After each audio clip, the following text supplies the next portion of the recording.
బడులు కాలేజీలు బాగు చేయాలని విద్యార్థులు రోడ్డెక్కుతారు. జీతాలు పెంచాలని కార్మికులు సమ్మెకు దిగుతారు. గిట్టుబాటు ధర కోసం రైతులు రోడ్డు మీదకొస్తారు. అడవులు జీవరాశులను కాపాడాలని స్వచ్ఛంద సంఘాలు నిరసనలు చేస్తుంటాయి.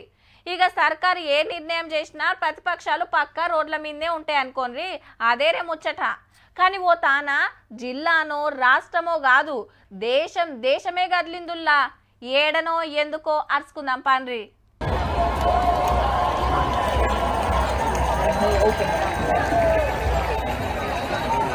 చికాగోలో సిచ్చు పుట్టింది, బూస్టన్ బగ్గు అన్నది, కాలిఫోర్నియా కథం దొక్కింది, వాషింగ్టన్ వార్ చేస్తుంది, పోర్ట్లాండ్ పోరాడుతుంది.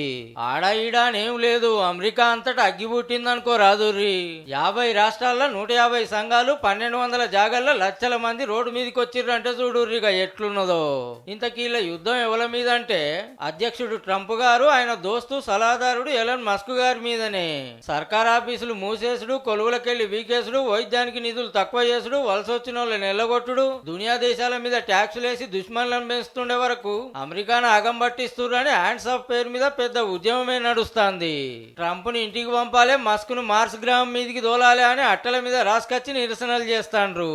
అగో ఏ సిటీలో చూడు తోవలు గల్లీలన్నీ జనాలతోనే నిండిపోయినాయి. రెండో పారు అధ్యక్షుడై 2.5 నెలలే. అప్పుడే అంత పిసపిస చేస్తుండని గెలిపించిన వాళ్ళంతా జంగు లేపుతా అంటే లేలే అమెరికా పతారా పెంచడానికే ఇదంతా చేస్తుండని ట్రంప్ సార్ వాళ్ళ ఆఫీస్ అనబట్టింది.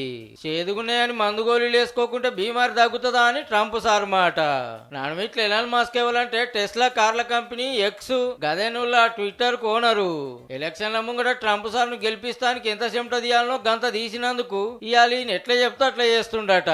గిట్లా అమెరికాలంతా ఆగమాగం ఉండే వరకు దునియా స్టాక్ మార్కెట్లు తుప్ప కూలినాయి. మన కంపెనీలంగడు ఒక్కనాడే 20 లక్షల కోట్లు లాస్ అయిందంటే చూడుర్రిగా ఎఫెక్ట్ ఎట్లున్నదో. అయ్యగారు ఇంచు తగ్గకుంటే ఇట్లనే చేసినా అంటే గదేదో ఆర్థిక మాంద్యం అంటారు చూడుర్రి. పైసలకు తిప్పలై దందాలు లాస్ అయి కొలువులు పోయే కథ అవుతుందేమో అని బుగులు పడతారు చాలా మంది. అయ్యా ట్రంప్ గారు జర శాంతించు సామి.